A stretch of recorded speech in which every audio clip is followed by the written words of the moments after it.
In those early years, there was maybe only 100 surfers in all of California, and they were looked on as today like a Hell's Angel. They were kind of wild and crazy, and nobody wanted their daughters to go out with a surfer. You know, they didn't dress like the rest of the people did. They didn't act like anybody else did, and they were having too much fun, and other people, I think, were really jealous. Then when I went around the world and surfed in Africa, and was gone for 3 years, and came back and showed my pictures to Hobie and Bruce Brown and other guys and said, this is where you want to go because it's fabulous beaches there. So Bruce then went off and made The Endless Summer and did what it took me 3 years to do. He did it in 2 months and followed my trip around and met and stayed with a lot of the people that I lived with on my trip. And as a result, Hobie was instrumental in suggesting to Bruce that the surfing image was so poor at that time that making this movie should be make an extra effort to show surfers in a good light. So Bruce left the Los Angeles LAX in a coat and tie, and Mike Henson and Robert August were in a blue blazers and all buffed out, and that whole movie was made with the thought of upgrading the image of surfing. And it was not long after when Bruce came home and that movie was so totally successful that the rest of the world saw what surfing was all about. And I think it became right instantly getting a better image because of that movie.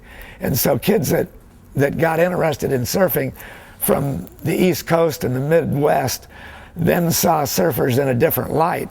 And I think that was the beginning of changing the whole culture and image of surfing. And as I got out of school, I surfed all the time and started working with Hobie. I was patching surfboards at first, and later on he said we should go to Honolulu and open a store. So we flew to Honolulu and opened really what was later to become the first retail surfboard store where they weren't made in that store. Up until then, there were shops, but it was all where Velzy or Hobie had made them in a shop and sold them himself. This was the first retail outlet where you just had finished surfboards, and all you sold was surfboards and little resin and fiberglass, and there were no clothes in those days, and that was it. So I started that first store in Honolulu, and later opened one in Lahaina that had a dirt floor and a thatched roof, and over a period of the next 40 years opened and ran 22 surfboard stores all over Hawaii, and was on the East Coast in Florida and up and down the California coast. So it just became a way of life, and it didn't seem like work to me because I went to work barefooted in a pair of shorts and could surf during the day and met a lot of great people, and it was just a fun time.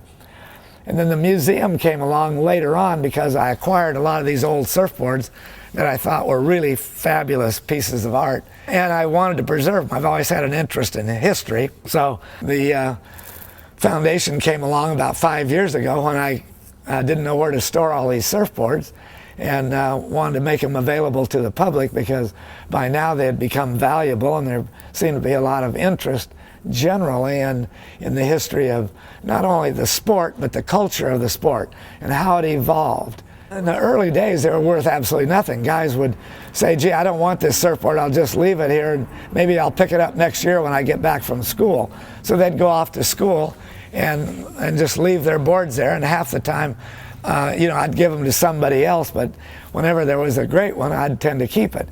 And I wish in retrospect I'd kept another 100 of them, but unfortunately I didn't because they were totally worthless. People would just say, take it to the dump, get rid of it. And of course now those wooden boards are worth, tens of thousands of dollars, some of them that actually, where the history is known, and a special board that had something unique about it.